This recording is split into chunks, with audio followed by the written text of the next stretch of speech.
Hi, this is Joe Biden.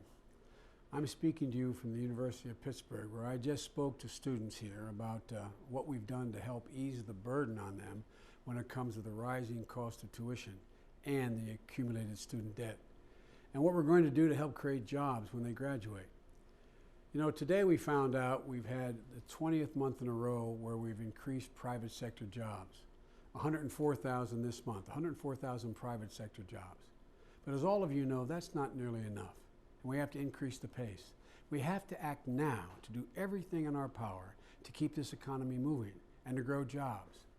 President Obama is on his way back from France, where he just met with the leaders of the 20 largest economies in the world, where he urged our European friends to step up and stabilize their own economies, because if they fail, it will affect the whole world. Too many Americans are still struggling. Too many college students here at the University of Pittsburgh and elsewhere are worrying about the rising cost of their tuition and the increasing accumulation of debt. And too many of their parents are in stagnant jobs or out of work, wondering if they're going to be able to send their child back to college next semester. My dad used to have a saying. He said, a job is about a lot more than a paycheck. It's about dignity. It's about respect. And too many Americans have been stripped of their dignity through no fault of their own. So we can't wait to help them. The President and I believe we have to act now. That's why we've introduced the jobs bill, which independent validators said would create 2 million new jobs. Although 51 senators voted for that jobs bill, our Republican colleagues in the Senate used a procedural requirement requiring us to have 60 votes, so it failed. And since then, we've taken every important piece of the jobs bill and demanded that we have a separate vote. But our Republican colleagues in the Senate have voted unanimously to vote down each and every part so far, to restore 400,000 jobs for teachers, police officers, firefighters, putting them back in classrooms, on the streets, and in the firehouses. And on Thursday, they unanimously voted down the second part of our program, to rebuild our crumbling roads and bridges, which would have created more than 400,000 good-paying jobs.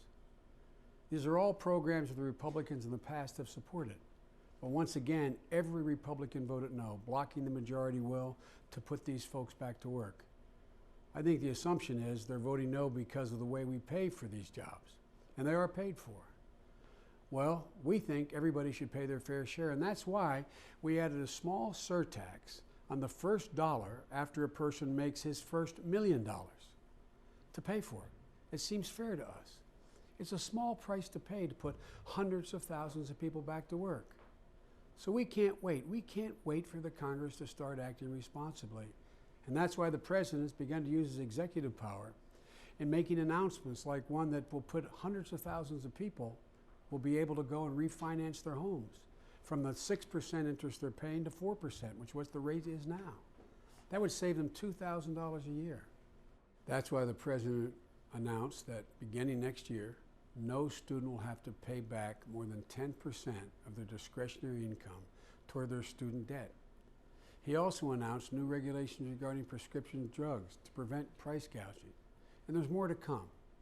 If the Republican Congress won't join us, we're going to continue to act on our own, to make the changes that we can to bring relief to middle-class families and those aspiring to get into the middle class.